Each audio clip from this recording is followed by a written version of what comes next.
Hello and welcome back to Shock's Talks. I'm Shakti. I'm so happy that you're here. Today is August 24th, 2024, and it's been a really exciting news for UAP updates, and Lou Elizondo released this new book, Imminent, which we're going to talk a lot about today. And since this book was released, there were tons of new interviews that popped up all over the internet. Lots of interesting discussion with Lou about his career, his book, the things that he says in this book, and also a great interview with Daniel Sheehan, who is Lou Elizondo's lawyer and someone who's been working on this stuff for years.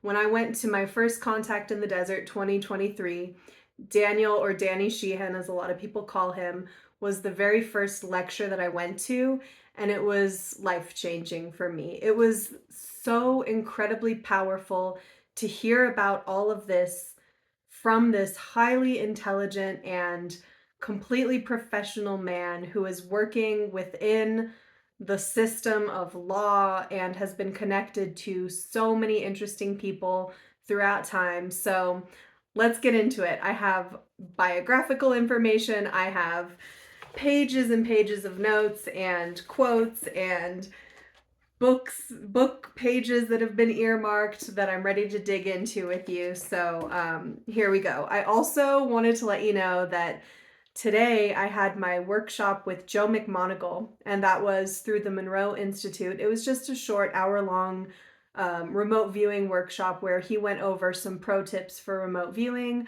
I like to do these little learnings whenever I can get them in because there's always something new to pick up, and it's really special that I'm alive at a time when all of these great minds and great people in the field are still alive and still sharing their knowledge with all of us. So I highly recommend getting yourself into these conferences and workshops while all of these people are still here and getting your own firsthand impression of who they are and what they have to offer. And on that note, they all have books. So this is Joe McMoneagle's book, which I've read and talked about on this channel before. And, you know, I give a lot of high-level updates here, but what I can't give you is the full story that's in these books. So when these people put out these books, these are like treasures. Not only are they full of so much useful information, but you also get to learn about their history and the context of how they first got involved with all of this stuff and their life experiences leading up to it. And it's so rich with information, these stories and these histories. And I highly recommend reading the books for yourself. I put links in the description box below, so go check out some of these interviews. It's the same thing. I'm going to give you some really exciting high points from these interviews, but there's so much more, and you really have to dig in on your own. And that's kind of something that I've been realizing is true about this whole topic in general, because I've had conversations with people where I'll bring something up, like an exciting new piece of information that has just been released to the public. And for those who aren't steeped in this history, it's really easy for, I guess, the analytical mind or maybe even the ego to quickly dismiss it all as crazy. And they don't want to accept that this isn't just stuff that is coming out of nowhere. There's a huge, rich history of information available to us, but it's not mainstream. And the mainstream in our country, in the US, has made it that way for a reason. That's part of this history, is the whole cover-up and discrediting of this topic. And unfortunately, like Lou said recently in one of his interviews, they did too good a job. The government did too good a job of creating this misinformation and misleading people and covering up the truth, because now, you know, they're actually trying to open up the conversation and they're trying to slowly send this information out into the mainstream, but people are having a really hard time grasping it because they've been basically brainwashed to think that this is all crazy for so long. So we're in a weird moment, and the only way through is to really take the time to learn. And that's what this channel is all about. That's why I have started at the very beginning and I'm moving us through all of the important topics to give us that understanding. And it's a long form content because it actually takes time to absorb this stuff. But you're not going to be able to get it just from me. And I'm never going to sit in a room and argue with anyone who doesn't want to hear about this stuff or try to convince them, because none of us need to convince anyone of anything. The truth will be known, and the truth is constantly revealing itself over time. So if you're interested in that, if you're interested in truth, take the time to do your own research and read your own books and listen to the interviews and meet these people and shake their hands and keep an open mind and stay humble, like Alexis Brooks was saying at the last Contact in the Desert. This is something that is really relevant to the conversation with Lou and Daniel Sheehan, because I did highlight this quote. Let me find it. So Jesse Michels has this YouTube channel called American Alchemy. It's excellent. And he just released an incredible interview with Daniel Sheehan. And one of the things that Sheehan said that I thought was brilliant, he said the only worse thing than being ignorant is being ignorant and arrogant. And I couldn't agree more. You know, this is what Alexis Brooks was talking about when she said stay humble. It's keep an open mind, stay humble, be willing to receive new information and allow your views to change as that information comes in. And I'm doing that along the way with this process. And if I ever say anything that I later find out is totally off the trail, is wrong, I'm going to let you know. But so far, everything that's come out this week has validated me so much, because what I'm learning is that my perspective is pretty on point, at least so far. And I'm following the right trail and I'm putting together the right pieces of the puzzle here. So this channel so far is full of really good information and a really good perspective and overview that still is working. Now today I did learn something from Sheehan that I'm going to tell you about that is a slight correction to something I've said in the past. Just a slight change in tone, and so we'll get into that in just a minute here. But I want to start by giving you some biographical information on these people that we're going to be talking about today.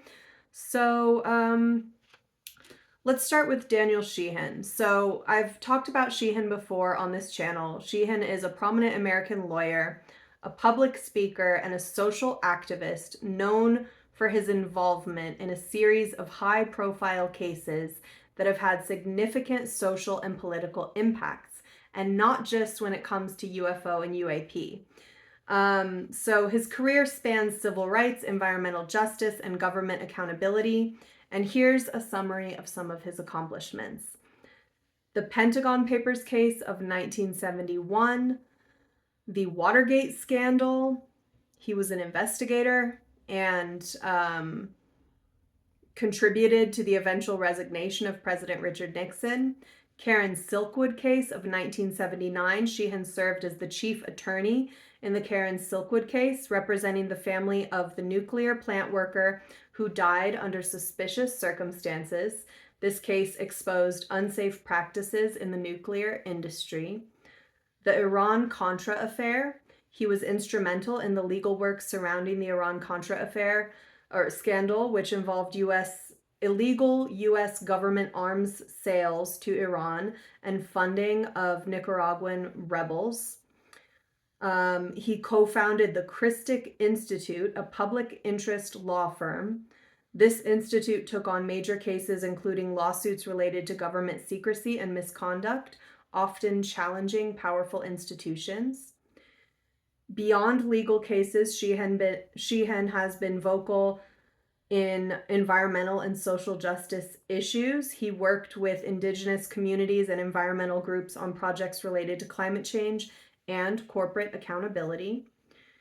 And he continues to educate and inspire through his lectures and courses on constitutional law, civil rights, and government transparency, particularly at the University of California, Santa Cruz.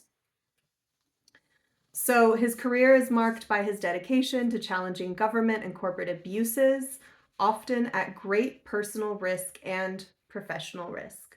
So this is just to give you some sense of what kind of person we're talking about here and how credible he is. So let's see. Let me go to my notes on the interview with Sheehan.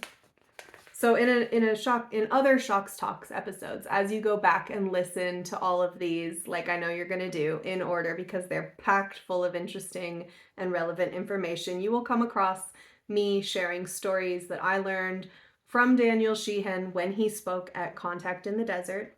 And he comes up a lot because he's actually connected to so many people in this whole field. So in the first 10 minutes of the Danny Sheehan video with the interview with Jesse Michels, which is in the links below, he did confirm one of my suspicions from last summer, which is that the whole Grusch thing, it wasn't just out of the blue. He talked a lot about how these congressional hearings and the things that we see are very much like this dog and pony show. There's a theatrical element to it all. Not to say that it isn't real or true, but to say that these things have been allowed or approved from layers that are deeper within. So basically, he's talking about the fact that, people get really excited about saying, oh, there's all these witnesses, these whistleblowers, they're really coming out here and doing things that they're not allowed to do. Well, I was suspicious about that because I'm thinking like if the big powers that be really didn't want these people coming forward, they would not be here and they would not be coming forward. We can be guaranteed of that. And I was so curious about this past spring and summer when I went to the Contact in the Desert 2024.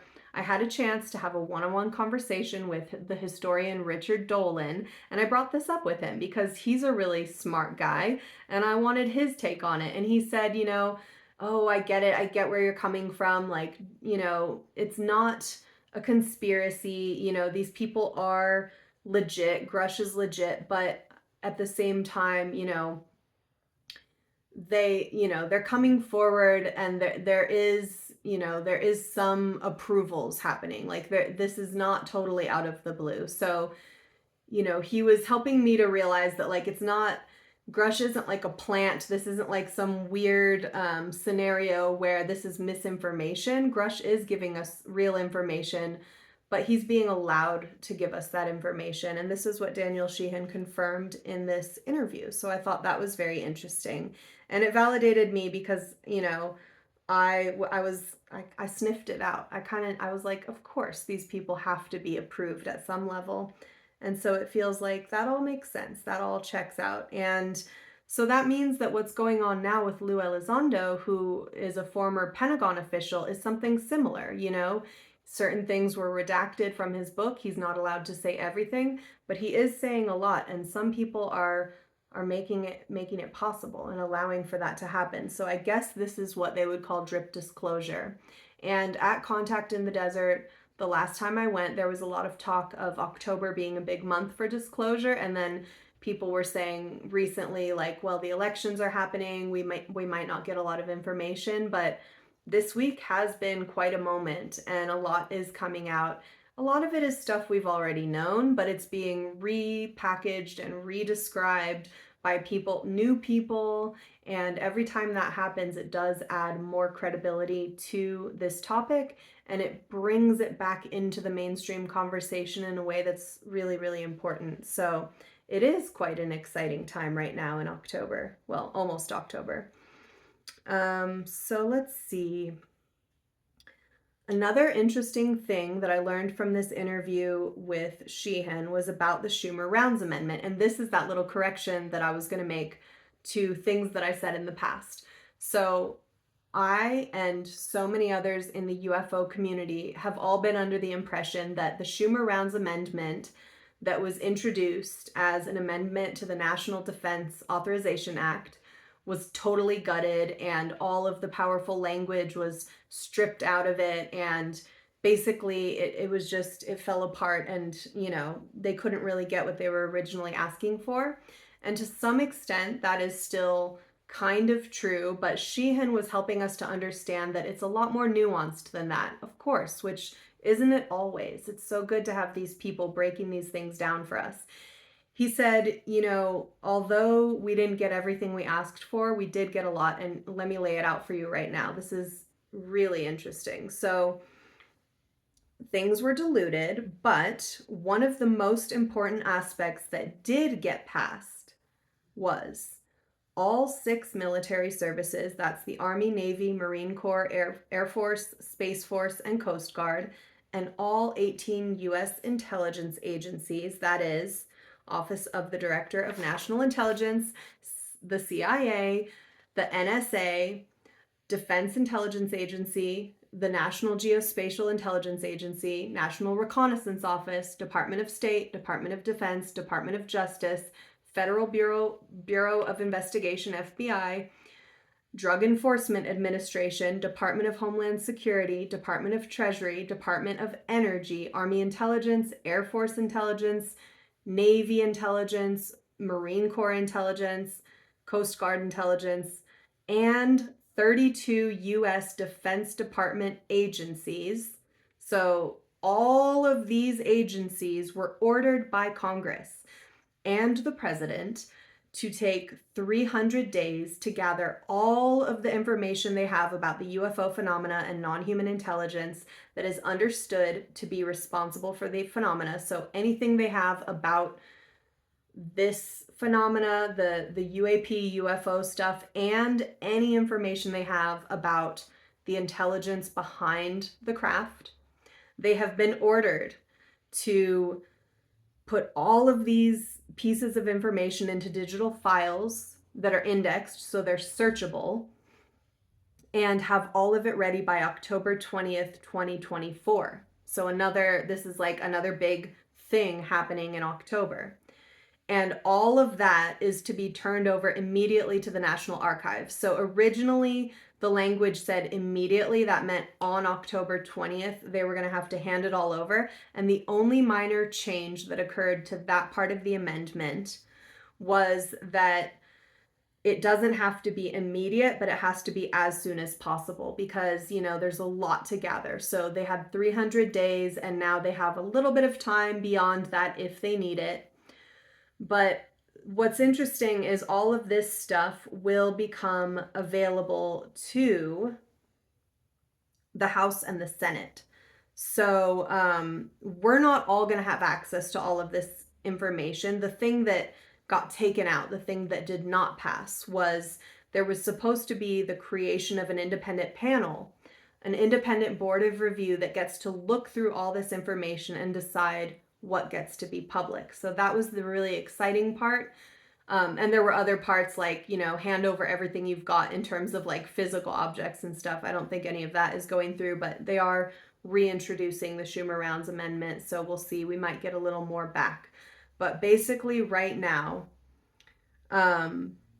the House did not agree to allow an independent panel to review all of this information. So the info will go to the National Archives, and the Senate Intelligence people and the House Intelligence Committee people will get to see it. And they will get to see what the executive branch has been doing for all of these 80 years. So in this legislation, every piece of information that they're supposed to be culling and pulling for this to bring forward right now goes back to January 1st, 1945. That's when it starts. That's the official date that they have to hand over information, starting all the way back then. So 80 years worth of information. This is so exciting and so interesting.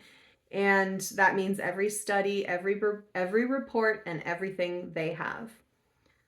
So this is a big deal. And he was just emphasizing that, like the whole community thought like, oh, we're not getting anything out of this, but we still are. This is still moving forward. And this is why it's so fascinating that behind the scenes, there's always a lot going on. And Daniel Sheehan is one of these people who is extremely powerful and intelligent.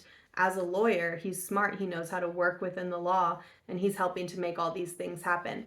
He's also representing Lou Elizondo right now, and he's also working on witness and whistleblower protection.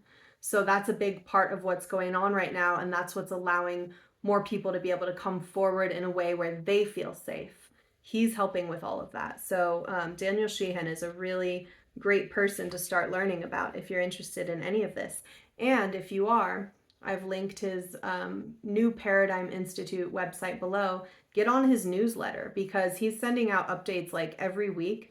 And it's really inspiring, it's exciting, it's interesting. And if there's ever a moment to get involved with, making these things happen, he makes it super easy. He shows you how to do it. It's all, the whole institute and everyone that's working with him is setting things up in a really beautiful and elegant way.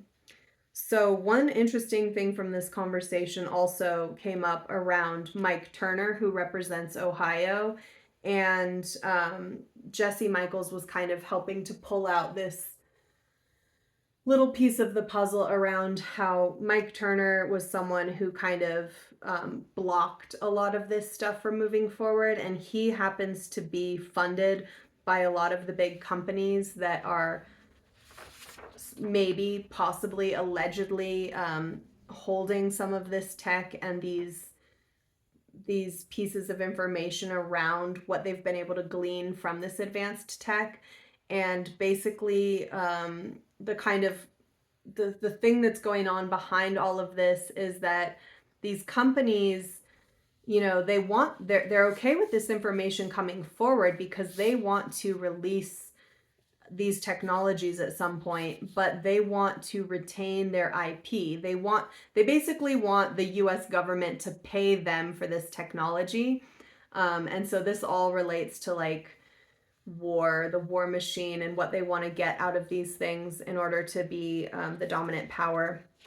So that's one of the things that's kind of happening. It's like they're not trying to hide everything and all the information necessarily, but they are trying to control things so that what they don't want is they don't want the government to come in and say, give us the information, give us everything that you've learned, and give us the technology, basically, because they want to own it and they want to make a ton of money for the next 1,000 years. So it's kind of crazy. It all comes down to money and power, like we've said before.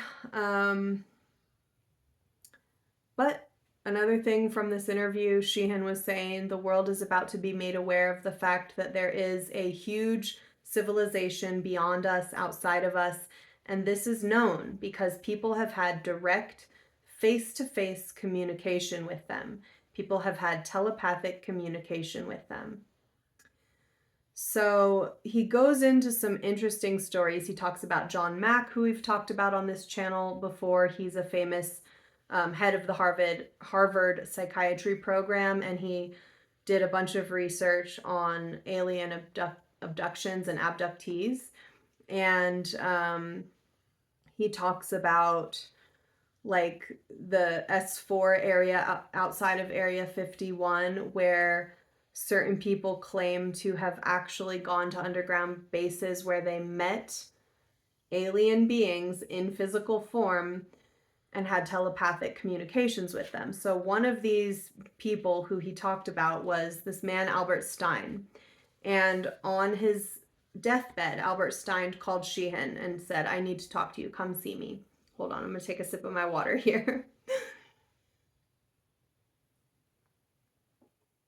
So you can listen to the interview to get this whole story and like really listen to it in Daniel Sheehan's voice and see what you think. But I'm going to tell you some of the points from this because it's really interesting. So this guy, Albert Stein, he was a clerk typist for Project Blue Book.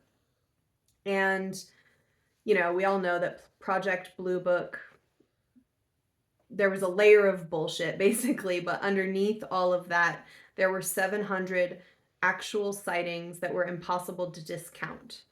And this clerk was assigned to the group that was investigating these sightings. So the real work that was going on underneath the cover-up where they were spreading lies to the public. And his job was to type up all of the reports. And he was friends with the commander of that unit. And the commander brought him to Area 51 where they were taken to S4, and they went down a number of flights and they came to a big room with a two-way mirror, and there was a 6 foot tall ET in a jumpsuit, and this clerk was completely traumatized when he saw this kind of creaturely being because of his religious views, he thought this was a demonic entity and he didn't want to go near him. But the commander went into the room and was having a telepathic communication with him. And they were interviewing this being voluntarily, and the being said that he was part of a group of beings from different star systems in our galaxy, and they were part of a team going around inside the galaxy and monitoring places where life had begun. And when the commander asked, well, who's in charge of this group, the entity said, well, you people would refer to it as God, but it's very different than what you think. And he said specifically they were from star systems within our galaxy. Now, this was a reptilian-like entity, and these kinds of stories make it very clear that this is not some kind of hallucination. This is not some kind of out-of-body experience. This is not astral travel. This is not a drug experience. This is a physical being in a military base who had made the choice to interact with these people. He wasn't being held against his will. It's a story, obviously, but it's a very interesting story. And Barbara Lamb, we talked about her before, and I've shared her story about meeting a reptilian, and Sheehan discusses that story here as well. So she was an associate of John Mack. She worked with people who had direct experience with the occupants of the craft and these abductees. She's like 90 now, and she provided her archives of all of her recordings of the people she had sessions with to Daniel Sheehan. So it's so wonderful that as these people grow older, they're giving their information over to the right people, because I mean, I trust Daniel Sheehan and the New Paradigm Institute, and so the fact that they now have all of these archives is great. That's a huge, valuable resource. That's a wealth of information, experiencer accounts, and people that she worked with. And it's interesting because, you know, at one point when she's getting later in life and she started asking kind of like the universe in her own mind, like, I haven't been able to meet one of these people face to face, one of these aliens. And she had this crazy experience where she walked into her house one day from like the garden or something, and in her living room there was a reptilian being, which, you know, we've talked about how like shocking it would be to encounter a non-physical entity in the flesh, but she said it was emanating such a positive energy to her that she wasn't afraid at all. And she was able, and the being said, you know, I just came here because you wanted to meet one of us. You wanted to see this for yourself, and here I am. And then he left. And in her story, which I heard her talk about firsthand in a recording, she said they actually shook hands and she felt his hand and it was soft and leathery. And she described like the way he looked, and he was a full-on reptilian entity. So that's incredibly interesting and exciting. Now, there's a lot of talk of like angels and demons. Even in Lou's book, Imminent, there's a chapter of angels and demons. You know, Diana Walsh-Pasulka's work is all about these religious experiences that have been recorded throughout history, and how basically we're all viewing this phenomena through various lenses, and one of those lenses is this religious idea of angels and demons. So what we're dealing with potentially is a type of being with advanced consciousness capabilities, and we'll get a little bit more into that too. And we have our own fears and beliefs, and so we often project those onto these entities. So there's a lot of like lore kind of out there where people are like, oh, reptilians are the most evil entities and da da da da. But these two stories that I just presented are both pretty neutral stories about reptilian entities. So, you know, who knows what's really going on? And also, it's really silly of us to to assume that a whole race of a being has one agenda or one way of being, just like humans. We have to be really nuanced about this, and we have to take our time with the information and not jump to conclusions and latch onto these stories, because that could end up being really dangerous and detrimental in the future if we start latching onto our ideas of what's going on. I don't know what's going on. None of us really know what's going on, but there is a lot of information, and we just have to keep taking it in and expanding our capacity for thinking about these things. So this is another big point that I wanted to make today, and this is one of the most powerful things that Sheehan said in this interview when Jesse Michels asked kind of like, what is your most controversial view? Or even in the UFO community where everybody has their different ideas of what's going on, where do you feel like you have an idea that's different from everyone else? And Sheehan was kind of like, it's not really like that. It's not like I have a huge, like, controversial opinion, but what I do think is the most important is this. I do believe that this whole thing has an awful lot to do with consciousness. They are monitoring us to see what level of consciousness we are at. This is a very big deal to them. They're using consciousness to drive their craft. They navigate with it. They communicate telepathically. This whole thing of the level of consciousness that we're at is really important to them.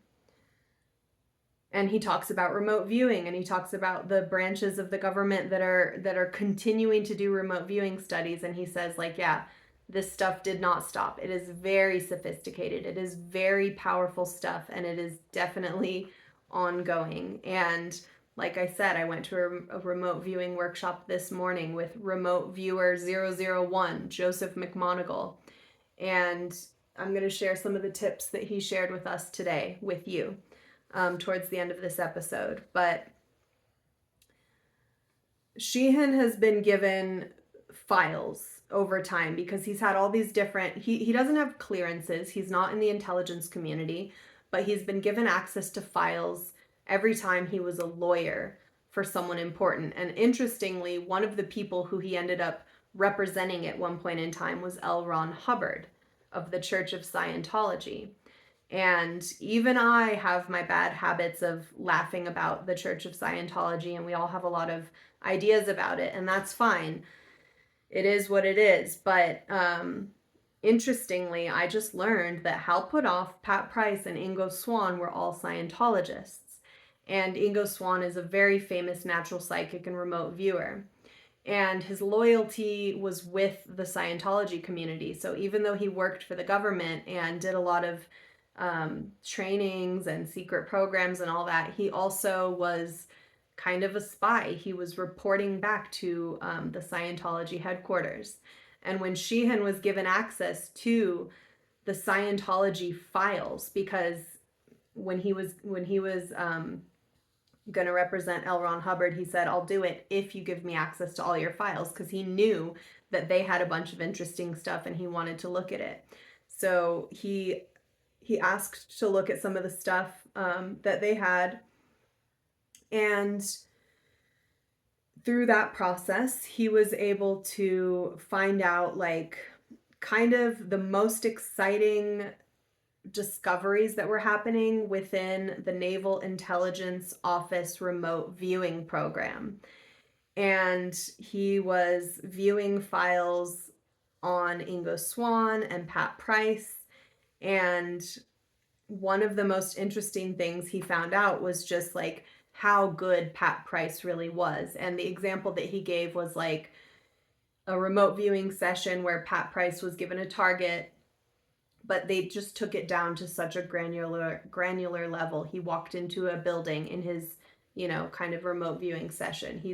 Imagine him in one room working with a monitor. That's part of the remote viewing protocol. The monitor is the person who's guiding you through the process, and it's a double-blind target so that they don't know what the target is. He doesn't know what the target is, and then they verify the information later. These are the kind of tests they were doing. So with this target, he walked into a room, walked into a building, walked into a hallway, walked into a room, found a file cabinet, opened a certain drawer, looked for the first file in that drawer, and was able to read the information on that file. And they verified that and were like, yes, he did it, and he did it right. So that's absolutely powerful information to know that remote viewing can be so accurate. Not with everyone who does it, but some of the greats, like Pat Price was one of the greatest remote viewers. That capability is extremely important. Of course, there's no way in hell that the programs around this are just going to stop when they're getting results. And this is what so many people have said over the years. It's like the Navy, the military, the Army, if something's working for them, they're going to keep using it. So you can be guaranteed. So that's something that Sheehan was saying. And another really crazy thing that he shared was about another test that he learned about through these files. And this was with Ingo Swann, I believe. Let's see. Was it Ingo or Pat? Okay, I don't know. I'm sorry, I didn't take the note on exactly which remote viewer did this test, but I'll describe to you what they did and what the result was. So they took this remote viewer to a special building that was just north of Michigan in Canada. And it was a domed building with communication dishes. They put a special helmet on him, and they had him think a particular message, telepathically projecting this message. And it was about a tax. It was like a test that they did. They said, when it comes time for you to file your taxes, file them in this particular post office box in West Virginia. So the group of people that they were targeting, you know, they tried to basically, I don't know what the word would be, but manipulate them, I suppose, or kind of send them a signal, do this thing in this particular way. And it wasn't the normal way that people would do it. It was like, you know, go to this very random particular post office box. And the result of that test was that 85% of the people that they targeted did the thing that they wanted them to do. Now, this could be really scary and really shocking and crazy to think about, like, oh my God, if they were doing that back then, what are they doing now?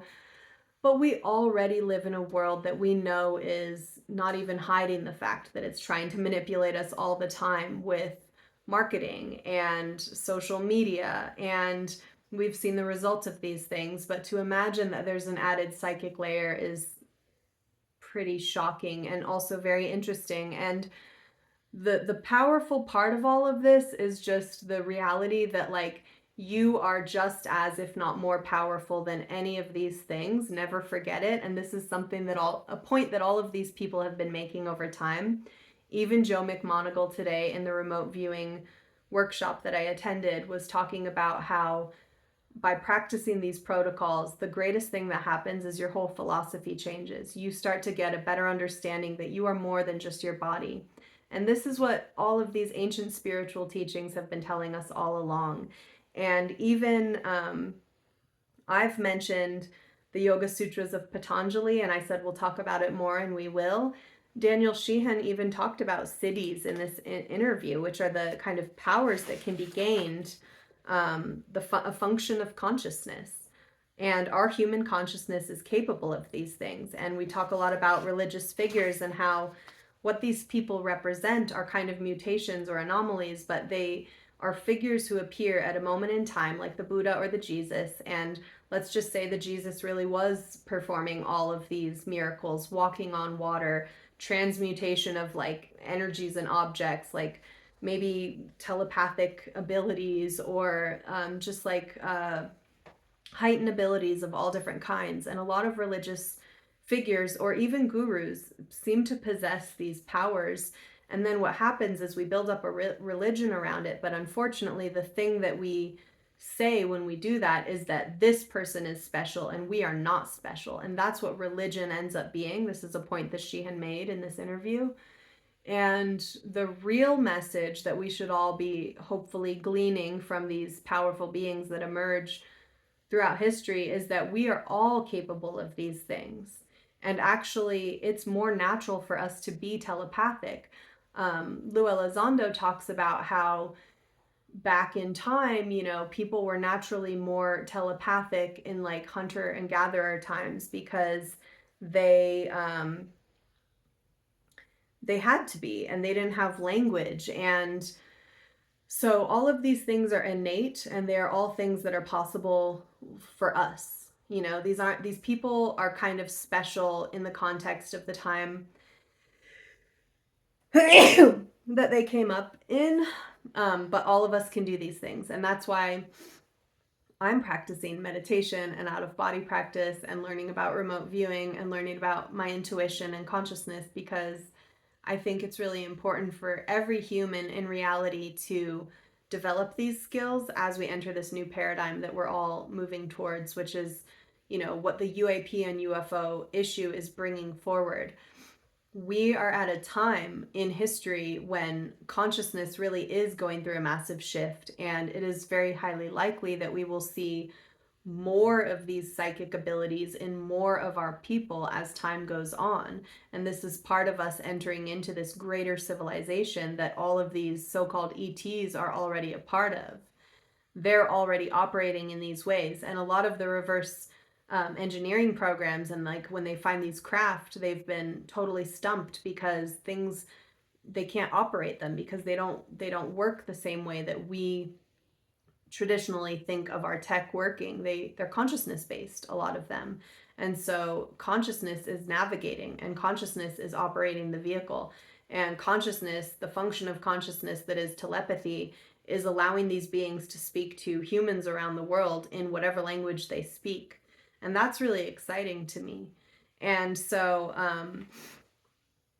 yeah, go check out the Daniel Sheehan interview. Super, super exciting. I have so many more notes on it, but I'm already running out of time, so I need to keep it moving and talk about some other things here. Let's see. Lou Elizondo. So let's talk about this book. Tons of interviews linked below for you to go look at. I'm going to read you the introduction here because it's very exciting. In late 2008, I began a new job over at the Pentagon after several tours with other U.S. intelligence agencies. Shortly thereafter, my life changed forever when I was recruited into a strange and highly sensitive U.S. intelligence program unlike any I had ever been a part of. The program investigated the global mystery that is unidentified anomalous phenomena, or UAP for short, also known to many as UFOs. For nearly a decade, I found myself on the front lines of the biggest paradigm shift in human history and learned the reality of our place in the universe. Okay, that's the first thing I wanted to share. Let's see. Okay, so in this book, Elizondo does a brilliant job of going over the history in a very concise way. So this is where I felt very validated in the history that I've covered so far on this channel. He really talks about all the different aspects, including remote viewing. He was trained as a remote viewer himself early in his career, but ended up moving in a different direction. But he was sort of like tested to see if he had those capabilities. And he said that he uses that intuition to this day. So remote viewing, just to be clear, is a very specific protocol. But once you learn that protocol and practice that protocol, just like Joe McMoneagle says, it kind of like changes your whole worldview. It changes your philosophy. You begin to understand that you're more than your body, and that consciousness is vast, and that there are functions of consciousness that we can access, that we have not been taught to access. And that's what remote viewing does for people. So that's an interesting thing about Lou. It is, there are parts of his book that can feel a little bit scary and overwhelming. One of those parts I'm going to share is about an incident in Brazil in the 70s in Colares. And there was a body of evidence here that that included more than 3,500 case files of these UFO incidents in 1977. And unfortunately, they were pretty scary, and there were a lot of physical effects left on these people. There were orbs, they were chasing people, there were kind of like laser-like weapons, it seemed like, being deployed. People had physical markings from these encounters.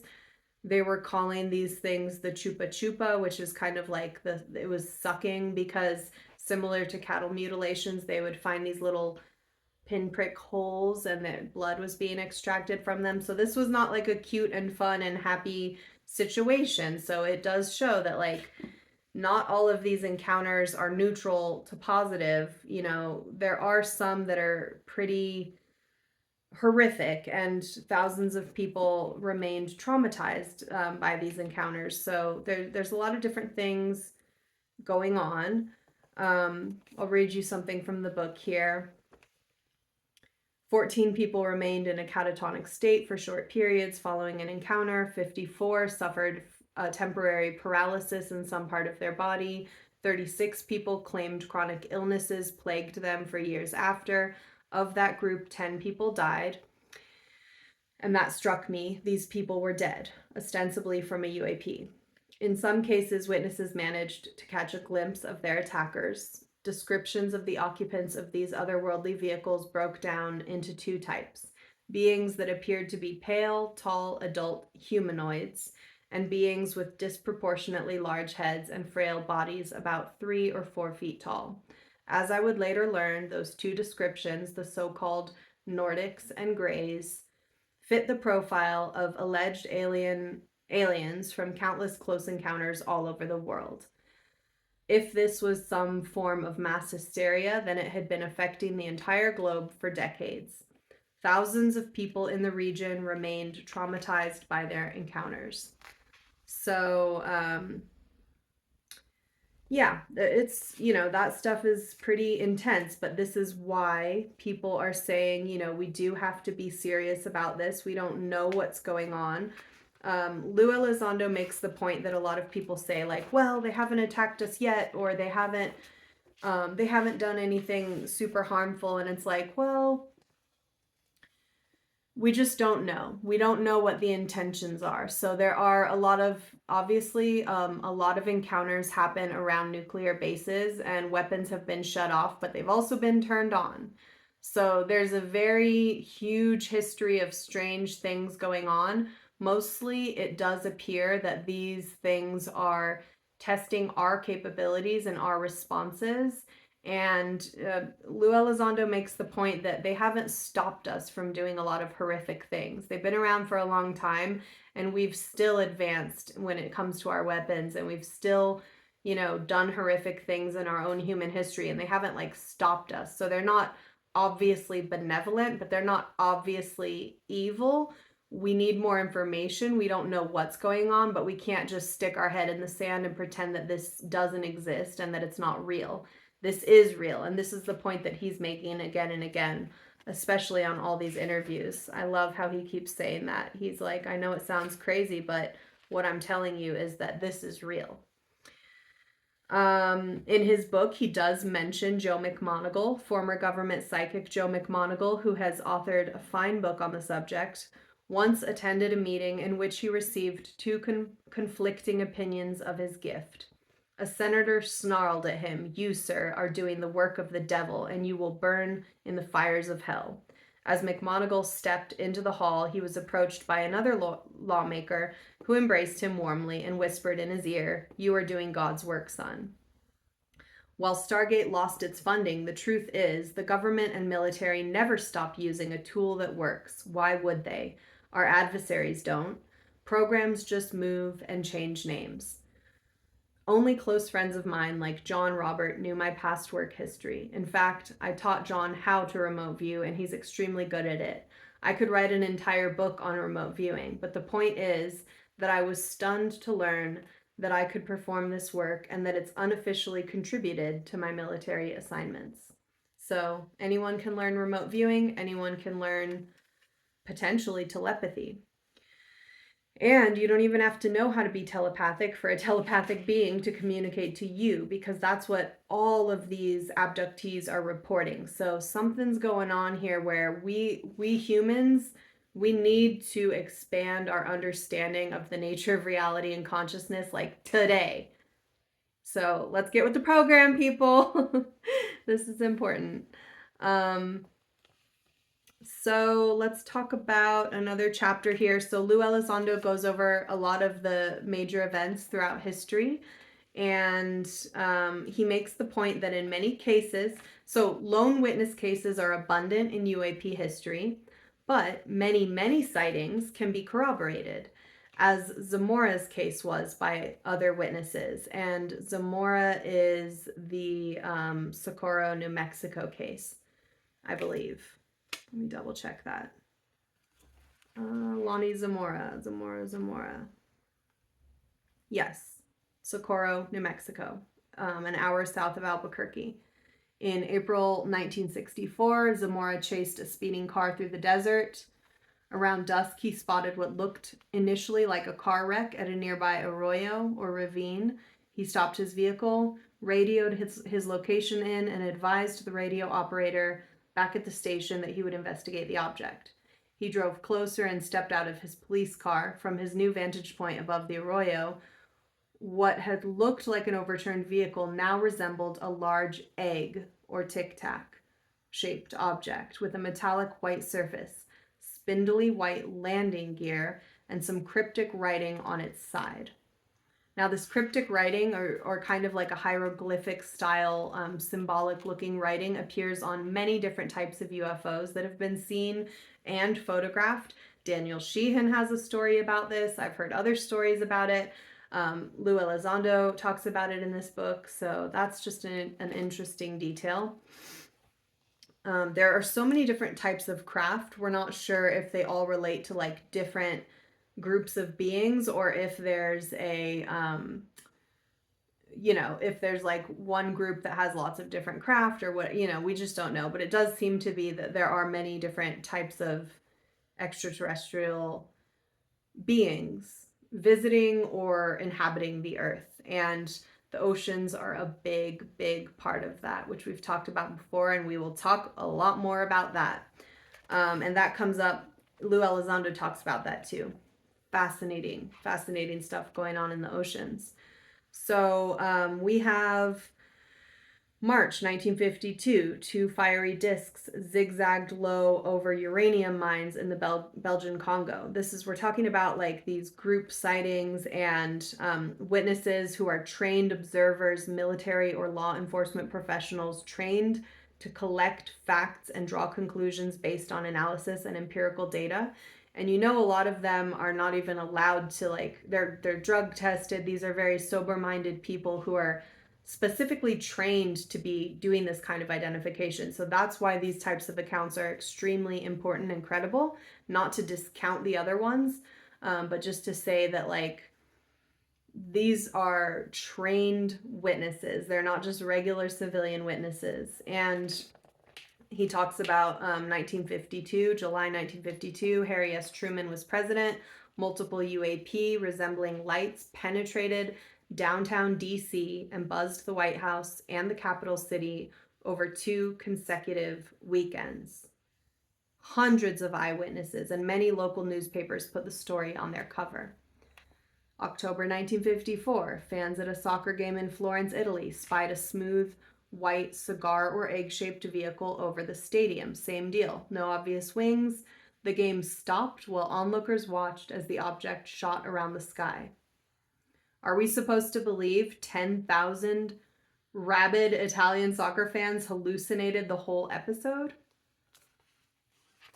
He gives full descriptions of these things. I'm just skimming through. March 1966, neighborhoods in Michigan were terrorized over several days by strange craft that dove, hovered, climbed, and disappeared only to reappear.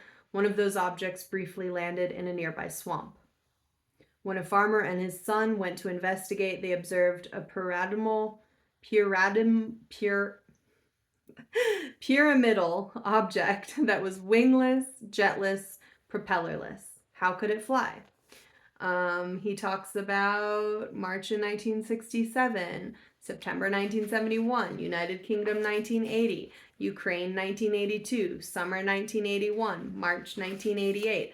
Again, we've gone over some of these things on Shock's Talks, and there's so much that I haven't covered. This is real. These things have been going on around the world for a very long time, and this is the recent past. There's even ancient accounts of things. We haven't even started to scratch the surface of that on this channel, but the information is out there. So he talks later about some of the religious stuff, like the Book of Enoch. In this book, the Nephilim discuss their plan to take earthly women as their wives. The Book of Enoch also refers to these heavenly beings as watchers. 200 watchers travel to Earth to enact this plan.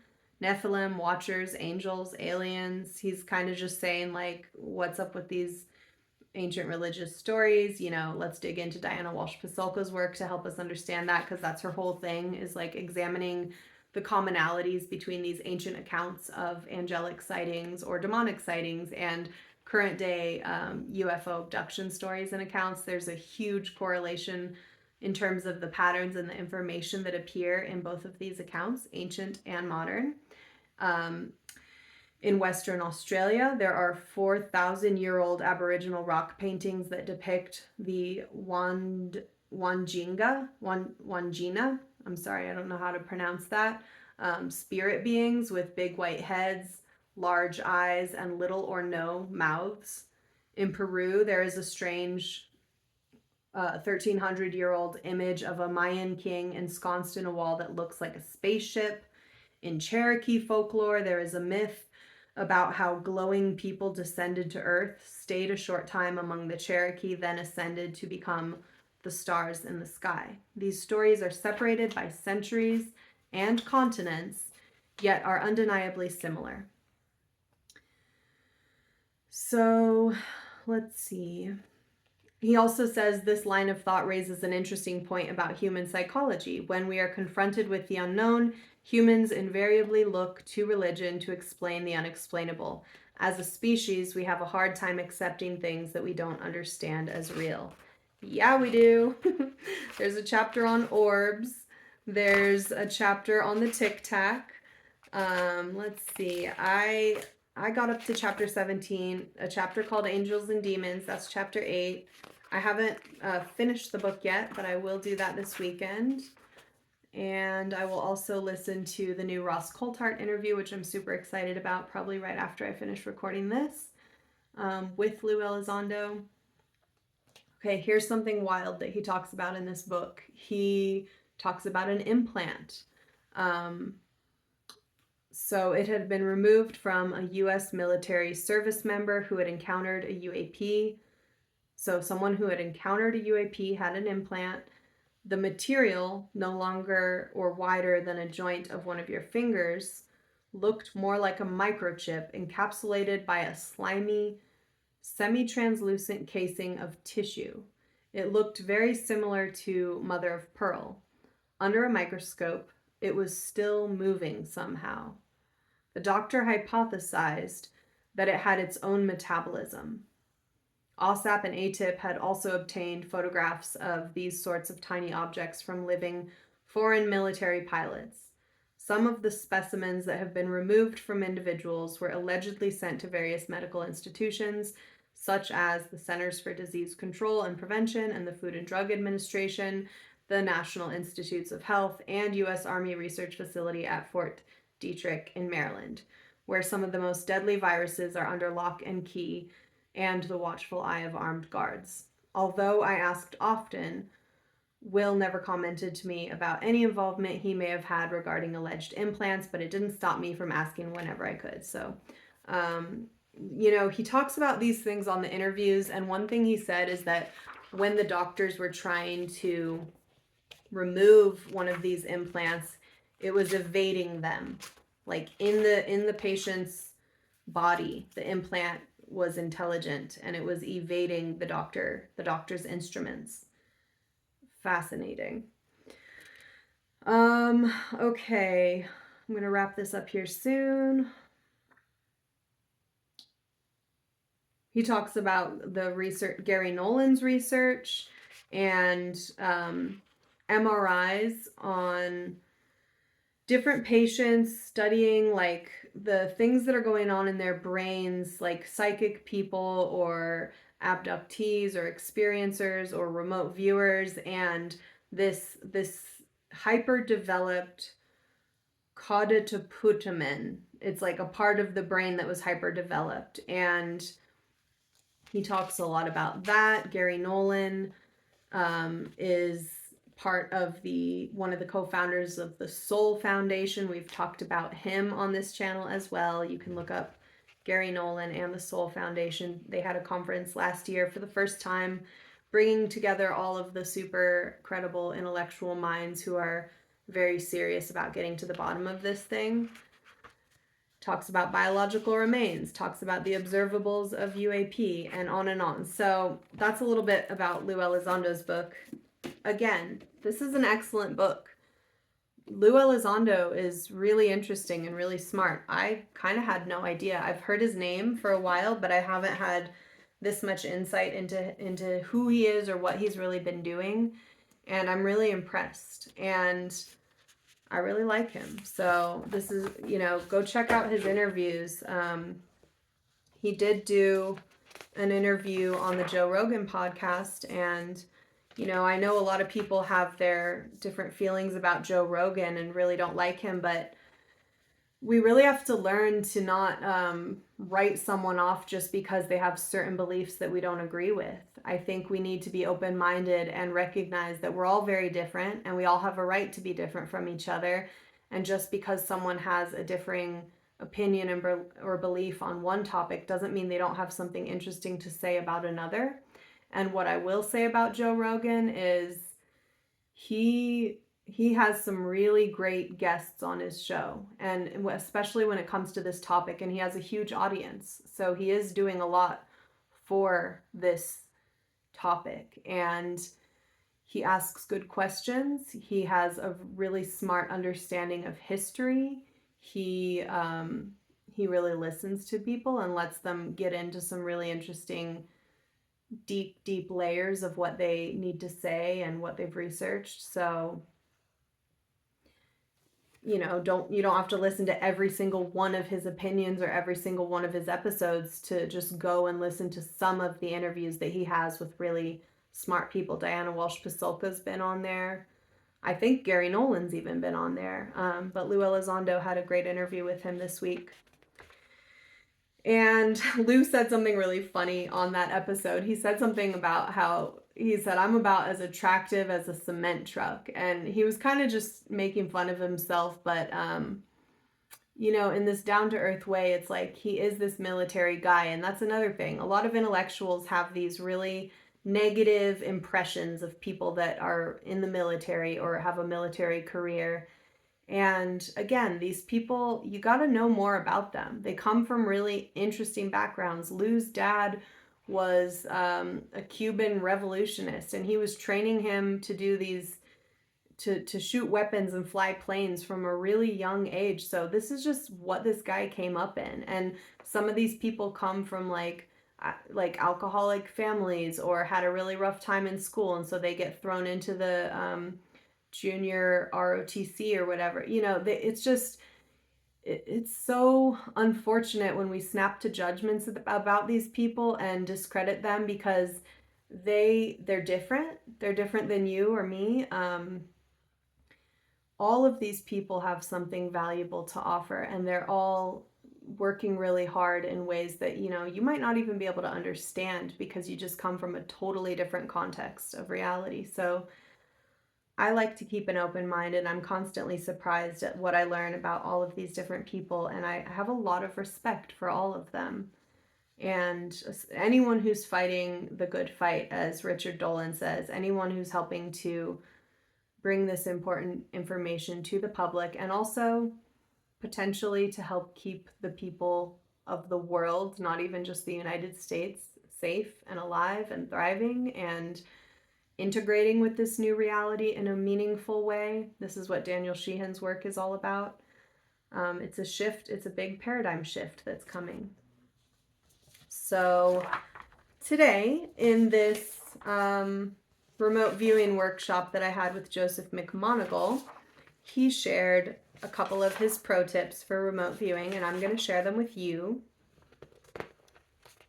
And it started with practice, practice, practice. So if you're interested in remote viewing or any other of these techniques that deal with consciousness capabilities and the functions of consciousness, stick with it. It takes a long time to get good at anything. Even just meditation and clearing the mind takes forever. But it's worth it. And it's really important as all of this information comes forward. We have to up level in our consciousness abilities, not only to be able to digest the information, but then to be able to assess the situation in a clear-headed way. And if we start encountering non-physical entities and having to make contact with civilizations beyond us, if we have to wrap our heads around the fact that we are not the apex predator and we may be dealing with both allies and enemies when it comes to all this, we need to be really smart and we need to be clear-headed, and meditation is a great tool for that. And remote viewing is a great way to increase your intuitive abilities so that you can assess information more clearly for yourself. And you don't need to believe anyone, because there's always going to be misinformation and there's always going to be chaos and confusion. That's part of this world. So we have to be super strong as individuals. We have to trust ourselves, and we have to do that by developing our own clarity, our own abilities, and our own understanding, our firsthand direct knowledge of the nature of reality through consciousness experiences. So Joe McMoneagle does recommend doing it soberly.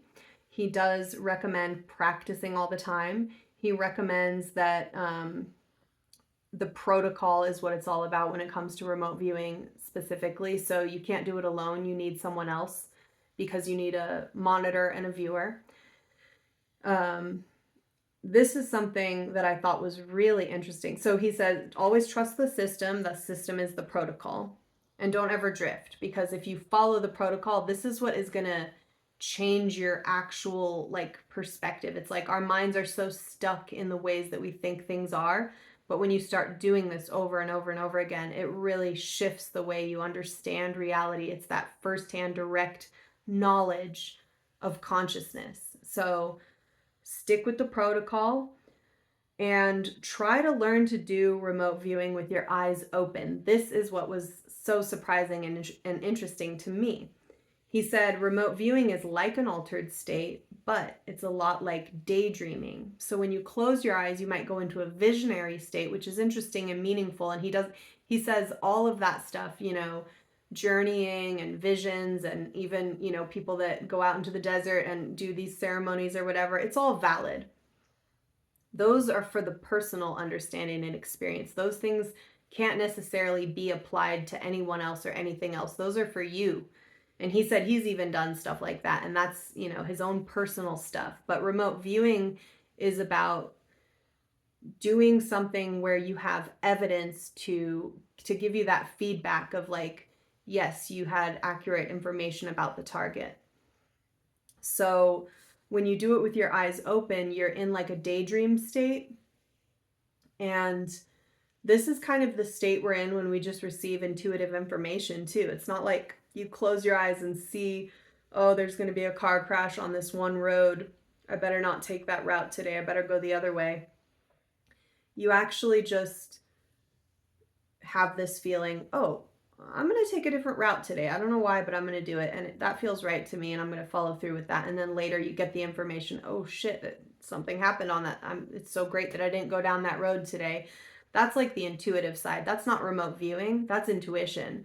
But that happens in an eyes open kind of multitasking state. So he talks about how you can be sitting at your desk at work and having a whole fantasy or a dream about the date you're going to go on later that day. And he said that's the kind of mindset that remote viewing happens in. You're kind of open, your eyes are open, and you're getting multiple streams of information, some data from the world around you and some data from the larger consciousness system, essentially.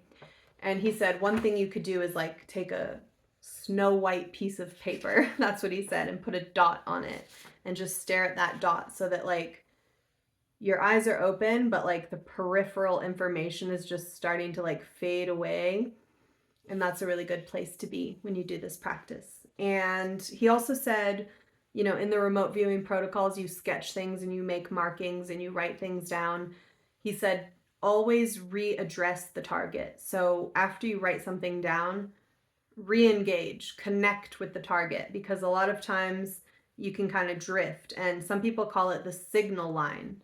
It's like, it's that intent, it's that clear intent of like, I'm focusing on the target, I'm with the target, and I'm gathering information from that, not from anything or everything else that's going on all around you. So that was all really cool. It was really good to talk to him. Another beautiful thing that he said was, so something he's done a lot in his career is he's used remote viewing skills and abilities to help locate missing persons. And he said, yeah, it's really sad when you locate a missing person and they're already dead, but a lot of times we were able to locate a missing person while they were still alive. And a lot of those targets were children, and we were able to bring those children back. And he said nothing in life has felt better than that. So that's a good man. That's some good work, you know? That's cool. Being able to locate missing people. I mean, we need more remote viewers that can do that kind of work, you know? I'm thinking about the whole movement around missing Indigenous women. What if we had a whole remote viewing crew that could locate those women while they were alive and bring them home and fix that situation and what's going on with all that, you know? And there's so many more cases like of people going missing that we gotta be able to help with stuff like that. So beyond just, you know, what the government is using remote viewing for, there's other uses, and anyone can train to do it. So I'm gonna wrap this up here. It was my mistake. I said Lou Elizondo was talking about the past history of people using these skills, but this was from Joe McMoneagle. So let me clarify here. He said, before language, there was telepathy, knowing, understanding among hunters and gatherers. So this is where he was talking about like these skills have been around. And Lou does talk a lot about how in Native American communities, there is an extensive knowledge of these skills that has been passed down for a long time before anyone was writing anything, you know, this oral history and these sort of practices and techniques and abilities. And he said that in these government programs, actually, a lot of the remote viewers and a lot of the psychics strangely had, they found a common thread, which is a lot of them had specifically Cherokee DNA. So maybe there was something there, something to do with that. And Lou himself also has some of that Cherokee DNA. But many indigenous cultures beyond just the Cherokee have stories of beings and sightings and things that seem to relate to this UAP UFO phenomena. A lot of the research and study that's been going on around the Skinwalker Ranch has a lot to do. We talked about this in one of the episodes recently, but there's a lot of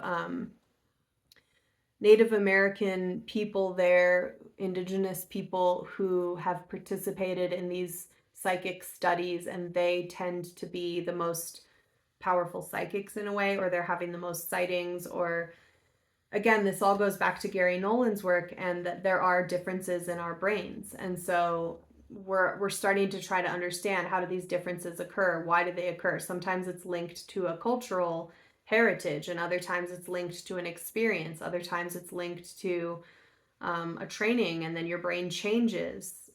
Sometimes it's linked to contact, and then your brain changes. So we're starting to put all these pieces together, and this is just the beginning, and it's very, very exciting.